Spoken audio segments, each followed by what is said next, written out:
Para bapak saudara itu jamaah bangsa yang hormati, alhamdulillah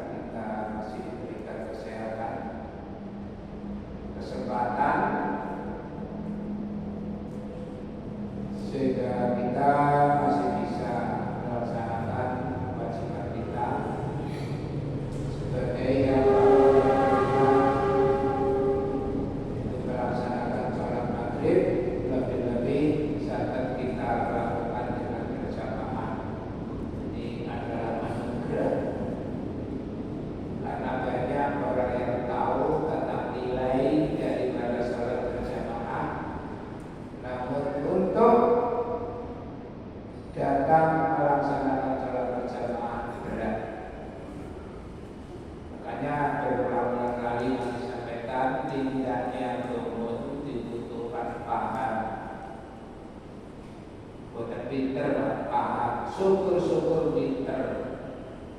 Jadi enak tak pesannya Pak Maimun, Pak Maimun Jubair Al-Marhum.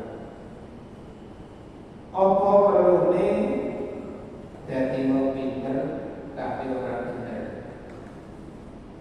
Alung dadi wong sing bener senajan ora pinter.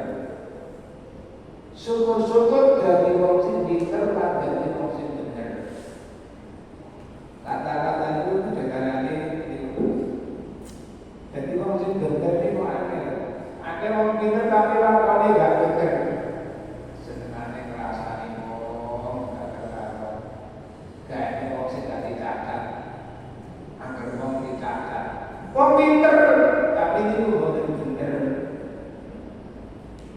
Makanya Allah jawab la yaskhar qaumun min qaumin. Janganlah suatu kaum menghina kepada kaum yang lain. Asa ayakunu khairan minhum, bisa jadi, boleh jadi orang yang akan menghina itu justru lebih baik daripada kamu yang menghina. Begitu pula wanita, jangan menghina wanita yang lain. Bisa jadi wanita yang dihina justru lebih baik daripada wanita yang menghina. Makanya wala talmizu anfusakum. Jadi kalau kamu benar-benar yang wajib. Para bapak Bapak Ibu, tadi kami sampaikan ayat-ayat kalau cukup bahwa dalam surah An-Nisa ayat 9 Allah berpesan bahwa ya'sal ladzina lam taqafu min khalfihim dzurriyyatan bi'amal. Hendaknya orang-orang yang meninggalkan anak cucu mungkin masih kecil itu selalu memberikan wasiat.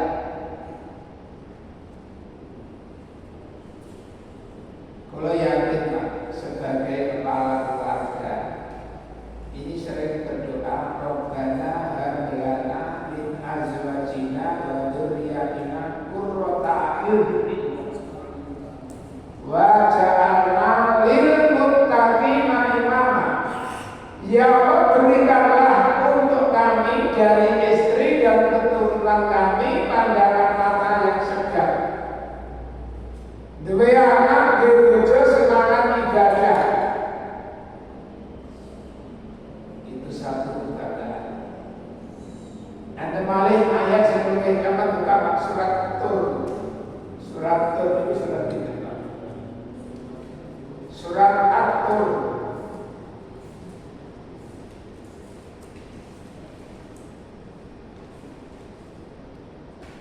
Surat 52 ayat 21. Ini waktu sing kuwatan.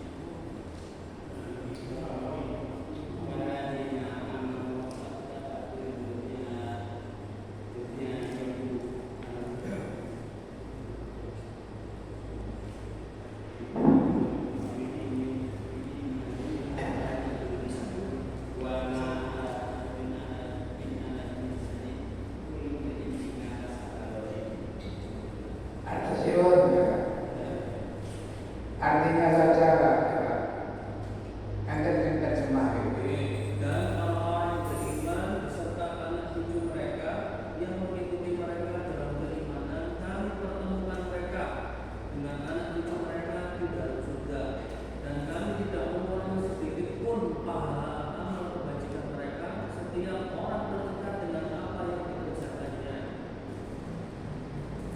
Jadi ayat ini mau direnungkan, khususnya jamaah muhajirin. Ini juga banyak sesepuh di Kota Enten. Jadi anak cucu pastinya nanti ingin berkumpul di dalam surga. Dari ayat 21 ini Allah mengingatkan orang-orang yang beriman dan yang anak cucu mereka mengikutinya, mengikuti jejak mereka ayahnya dengan keimanan, maka kami hubungkan anak cucu mereka dengan mereka. Jadi anak orang tua wis didik anake jadi wong sing ahli ibadah besok dipertemukan di dalam surga. Bahkan bahwa alatnya min amali ini saya tidak mengurangi pahala mereka sedikit pun. Setiap seseorang kullu ri'in bima kasabat rahim. Setiap manusia terikat dengan apa yang dikerjakannya.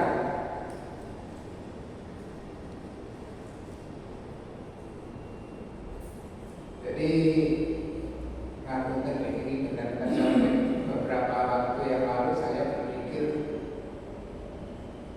di jamaah beriris harus sekarang, terus anak-anak ini gak muncul sakno. Anaknya pun sudah punya anak juga. Jadi bal yasal ladina law taraku min qalbihim dzurriyyatan di'akan. Hendaknya orang-orang takut untuk meninggalkan anak cucunya dalam keadaan dhaifan, di apa itu? Kalau lemah dalam ekonomi, Pak, insya Allah arek itu metu sekolah sedikit dengan pekerjaan. Tapi ada masalah ibadah, akan di depan, masya Allah. Kalau yakin rata-rata gak kuliah, betul kerja mawon, gak kuliah kerja. Ternyata si kuliah yang ada yang ngambil, kadang-kadang jawabnya waktu. Jadi yakin tahu tentang kebutuhan mencari harta benda dunia, tapi untuk memikirkan masalah ibadah ini sulit. Makanya kita harus rapi. Makanya takbir masjid ini hendaknya mengumpulkan para pemuda di murid-murid. Kalau ngaji dengan puluhan tahun, 30 tahun lebih. TK ya 30 tahun lebih kalau isi ngaji dengan ini.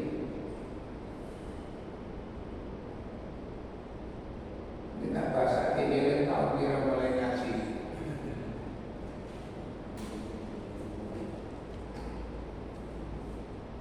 Kalau kali umur 37 tahun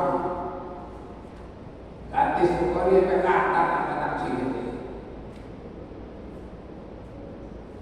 Dia tewas meninggal generasi penerus ini angel. Makanya ngatur itu berat. Ini saya sarankan kepada masjid banyak dikumpulkan putra-putra dari almarhum hijab murid-murid yang muru masjid Allah, memakmurkan masjid Allah. Cara pengajian itu setelah sempurna. Mari kita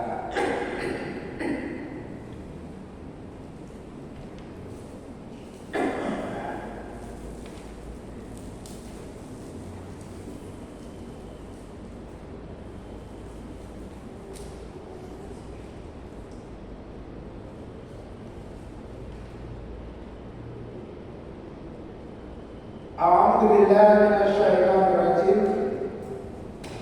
Walau annahum lamun satemene utawi wong akeh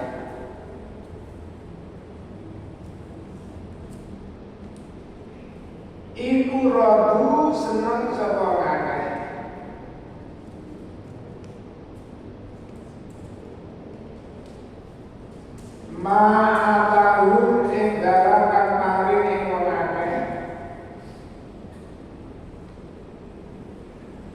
Sapa Allahu Gusti Allah.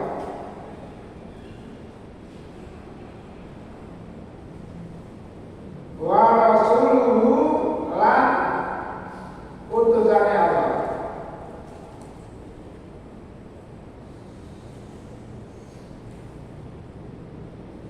Wa lan gelem ngucap sapa akeh hasbuna nyukupi ing ingsun sapa Allah Gusti Allah.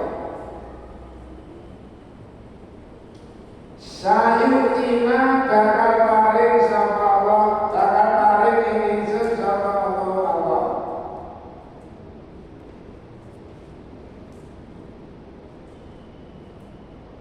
Min fadlihi saking karuniane Allah.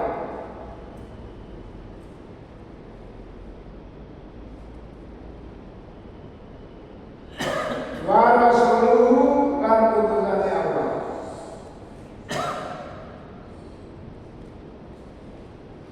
Inna satune ingsun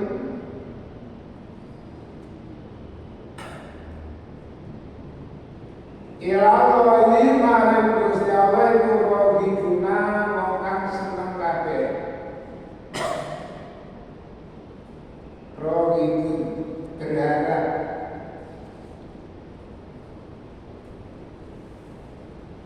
Lamun wong akeh iku seneng nerima peparinge Gusti Allah lan Rasulullah. Lan gelem muni Allah bakal paring kecukupan maring ingsun. Bahkan Allah bakal paring karunia-Nya maring kita. Lan kita kabeh wong kang seneng marang pangeran. Maka ucapan itu bagus bagi mereka. Karena sebelumnya ayat 68 disinggung minhum mayyarmizuka bisadaqah.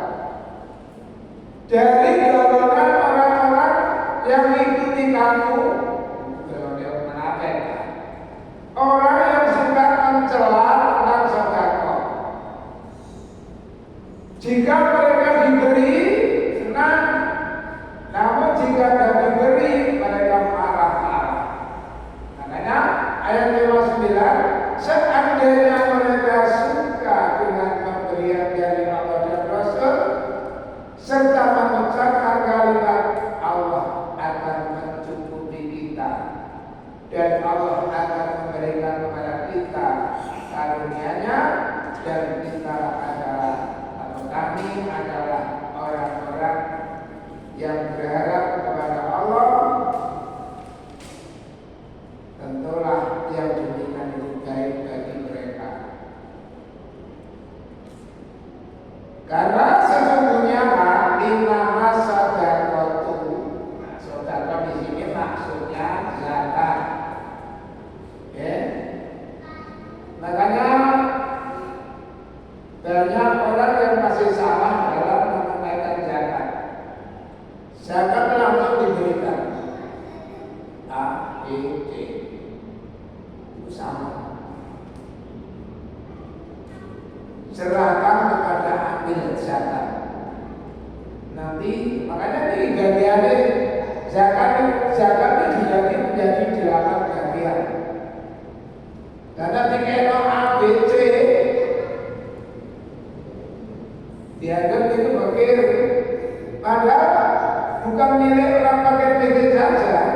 Sabillah punya hak, Ibnu Sabil punya hak, orang yang terlilit hutang punya hak, orang yang baru masuk Islam ada hak. Maka mari kita baca innama shadaqatu satamene sedekah. Iku lil fuqara'i kedue wong fakir. Sesungguhnya zakat itu adalah untuk orang-orang fakir, satu, untuk orang-orang miskin, pengurus zakat amil, mualaf orang yang baru saja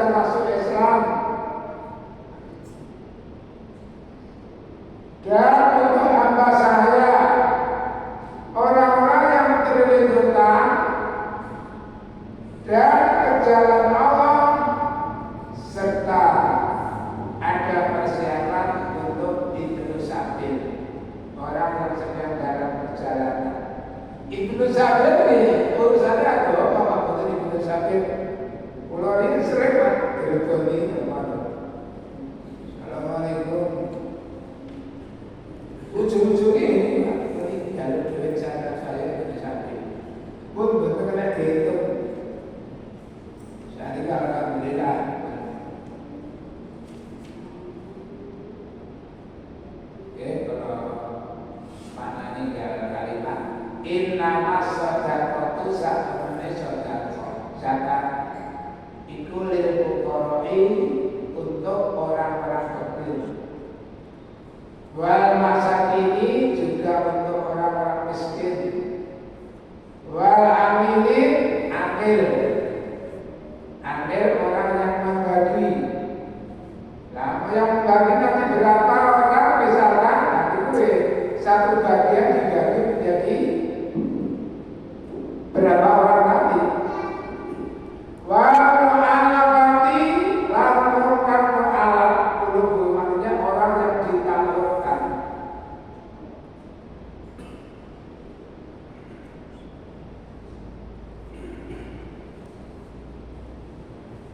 Wa firriqat dan untuk hamba saya. Artinya kalau ada seorang hamba, kalau memang zakatnya besar, artinya baitul mal yang saya maksud, budak itu dimerdekakan, betul diberi, dimerdekakan. Lama merdekakan budak itu misalnya seperti orang kesalahan. Kesalahan seperti apa? Membunuh orang yang tidak sengaja. Itu dikenakan denda dan memerdekakan budak. Termasuk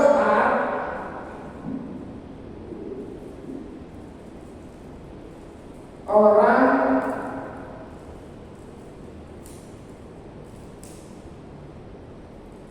jadi nanti terjadi untuk Abu Dhar. Abu Dhar itu memaki budaknya dengan menyebut nama orang tuanya. Kalau ada uang menyebut orang itu dosa besar enggak?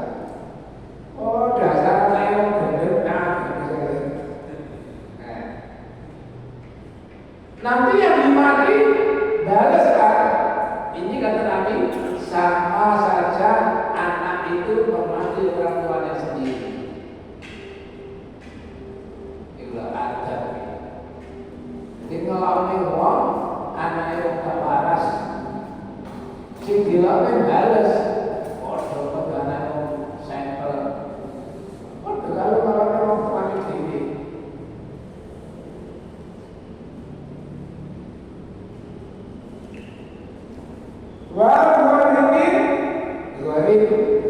Ini orang yang menelitikan babi sabilillah dan untuk sabilillah.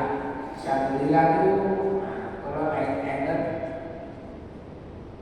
Al-Marhum Pak Rahim Nur ketika ditanya masalah fakir miskin, kalau padahal tahun ini Pak, kalau kita sekarang memperhatikan orang miskin dia ada, namun tidak banyak seperti di zaman dulu. Justru yang miskin sekarang itu sabilillah. Kata beliau, makanya ada sebagian besar ketika membagi zakat, namanya justru sabilillahnya yang diutamakan. Cuman aslinya bagiannya 8 asnaf itu sakit.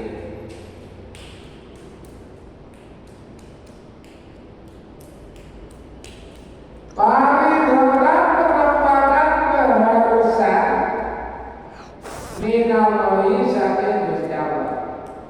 Paridatan minallah, suatu ketetapan yang diwajibkan oleh Allah.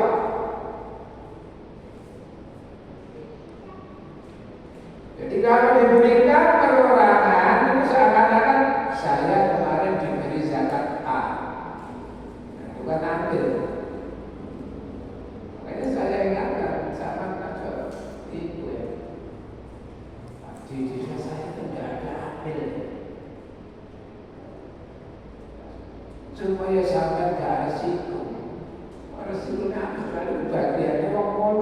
Pak. Dan sama tekno ABC bagian liyane nanti. Jadi kalau misalnya memberikan perorangan, seperjelasan.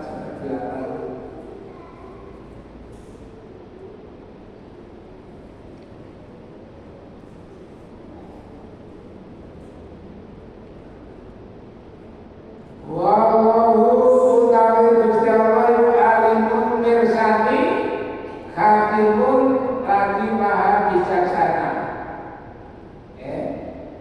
Saya ulang, sesungguhnya zakat itu adalah untuk orang-orang fakir, untuk orang-orang miskin, dan untuk pengurus zakat, para mualaf yang dibujuk hatinya, dan untuk memerdekakan hamba sahaya, serta orang-orang yang terlilit hutang untuk jalan Allah, dan untuk mereka yang sedang dalam perjalanan dalam urusi agama yang perjalanan umum. Itu merupakan suatu ketetapan yang diwajibkan oleh Allah, dan Allah Maha Mengetahui lagi Maha Bijaksana. Untuk anak yatim Nggak ada. bantuan anak yatim itu diutamakan dari apa? Di sini tidak ada bagian anak yatim, Pak. Fakir miskin. Berarti sedekah pribadi tidak ikut ini. Ya. Sedekah pribadi perorangan tidak ikut ini berarti. Untuk anak yatim. Inama sedekah di sini zakat, haknya zakat itu untuk orang delapan. Jadi anak yatim tidak ada bagian dari zakat. Jadi ada sendiri. Nah, perorangan atau panti lah. Jadi maaf ya, aro'aita alladzi yukadzibu biddin. Tahu kamu Muhammad siapa pendusta agama? Fadzalika alladzi yad'ul yatim. Pulau jenengan jatuh dianggap pendusta agama kalau kita tidak menginginkan anak yatim. Yatim, Pak. Berarti memberikan sesuatu kepada anak yatim harus perorangan berarti ya. Tiap orang memberikan sendiri. Nah, tiap orang punya hak. Kalau mampu loh, Pak. Iya. Nah, kalau mampu memang mampu. Lalu aro'aita, tahukah engkau Muhammad alladzi yukadzibu biddin, orang yang mendustakan agama. Kontrol, siapa mendusta agama? Orang-orang yang menghadir anak-anak yatim. Karena apa? Hamilun yatim abada terjana. Bosen nanggung anak yatim itu senang suatu barenganku sejajar dengan Nabi. Kalau yang bicara bapak-bapak mampu, ya merhatikanlah, bukan saya jamin merhatikan sampai ini. Ada apa gede? Ini pekerjaan. Itu kita harus. Pasti orang yang orang miskin ya orang. Tuhan saya mungkin saya ini wala yaqudu ala ta'amil miskin, mengajak memberikan makan orang miskin. Tiap lima misalnya diceluk mangan. Ente mau duit kamu gak duit diceluk mangan, Pak. Sampai dunia menis, gak usah tak ngomong mana sama ini ya makan bersama. Mungkin 2-3 kali belum orang, Pak. Jangan seminggu sekali. Misalnya gak suka, saya dalam jenuh. Cara yang lebih bagus dikai pekerjaan. Aslinya dalam hati kita, aku saja tidak doyan pekerjaan ini. Hidup-hidup turun. Tak dicicili lah, Pak. Dicicili lah. Itu dia suka. Pada musuh dengan permanen persawalan ini. Saya setuju. Makanya cara yang lebih tepat ya dibanding perdamaian. Tidak sama misalnya seperti itu. Karena itu kita dapat tidak bisa juga. Tapi itulah dari maksa tangan kaya.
Dia suka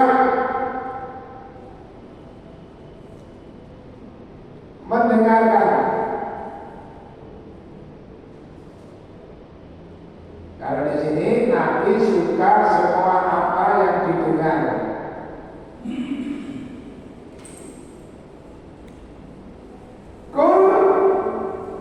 Katakan Muhammad, udhunu khairin, mempercayai atau mendengarkan semua kebaikan. Khairun udhunu khairin lakum, mempercayai semua yang baik-baik itu bagi kamu. Yu'minu iman billahi lawan Gusti Allah. Wa yu'minu lan iman lil mukminin, percaya mari wong iman. Sekaligus wa rahmatun lan dadi rahmat lil ladina mari wong akeh amanu lan beriman. Minkum saking sira kabeh.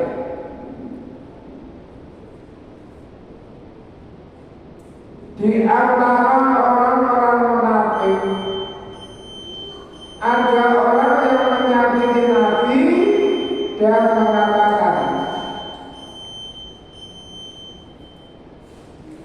Nabi itu mempercayai semua apa yang didengarnya. Lalu Allah memerintahkan, katakan Muhammad, ia mempercayai semua yang baik-baik bagi kamu, dan ia beriman kepada Allah, serta mempercayai orang-orang yang beriman sekaligus menjadi rahmat. Bama arsalnaka ila rahmatal lil alamin. Itulah.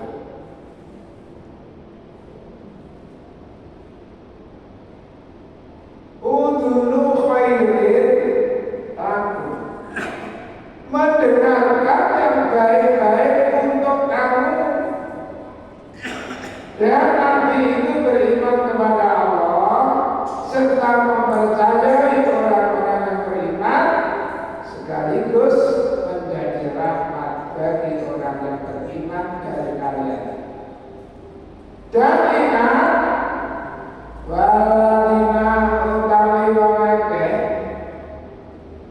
yuduna kang larani sapa akeh Rasulullah ing utusane Allah, lalu iku kedhe wong akeh ada utawi siksa alifun kang rasa.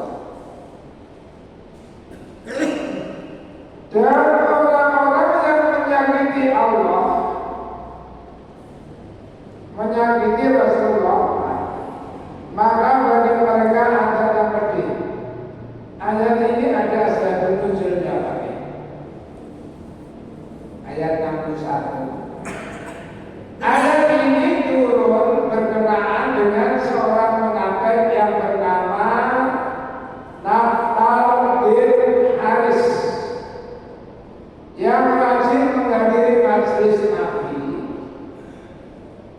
Kepada orang-orang munafik lain, ia menyebarluaskan apa yang disampaikan oleh Rasulullah supaya mereka dapat menjelek-jelekkan beliau. Lalu Ibnu Abbas berkata, suatu hari Naftal bin Haris menghadap Rasulullah. Ia duduk dan mendengarkan pesan-pesan Rasulullah yang disampaikan. Setelah pulang, ia lalu menyampaikan kepada orang-orang munafik lain tentang pesan-pesan Nabi dengan tujuan mengejek. Dialah yang berkata kepada orang-orang munafik, Muhammad percaya kepada apa saja yang didengarnya, serta mempercayai siapapun yang menyampaikan suatu kabar kepadanya. Maka berkaitan dengan kejadian itu, Allah menurunkan ayat ini. Kadang-kadang ngaji ya. Ini kalau tidak lahir batin Pak, disampaikan kepada orang yang jelas-jelas menentang, itu sudah jadi masalah. Makanya sampai turun ayat inja'atul fasikun binaba'id pada bayan. Eominan nak omong mempasek tekong gogo perintah itu sedikit di sini. Langsung dipercaya mentah-mentah, ditelan mentah-mentah. Kadang-kadang berita yang dibawa sudah semestinya. Makanya namanya orang munafik sejak dulu selalu yubati anak. Dalam ayat selanjutnya apa sebelumnya yarmizu. Ada yang yubati pun ngendom-ngendomi. Boten ikut dorong, tapi ngendom-ngendomi. Ba'in amikum lama layu bati anak. Di antara kamu sekalian ada sekelompok orang yang suka ngendom-ngendomi. Jadi boten memberikan dorongan, tapi justru dia malah menghambat ngendom-ngendomi. Pada waktu itu Umar sempat lapar. Ya Rasulullah, bagaimana kalau saya penggal saja layarnya? Pak Umar, apa kata mereka nanti? Kalau hal itu terdengar oleh orang luar, mereka pasti akan mengatakan, oh ternyata Muhammad tidak semanis apa yang dikatakan. Dia berani membunuh saudaranya sendiri, temannya sendiri. Makanya ketika Abu Jahal bersama teman-teman merencanakan niat busuk kepada Nabi, Nabi itu tidak langsung, cuma berdoa. Ternyata Allah membalas untuk perang Badar. Semua orang yang melakukan Nabi dengan ejekan, cemoohan, hinaan, mati semua dalam perang Badar.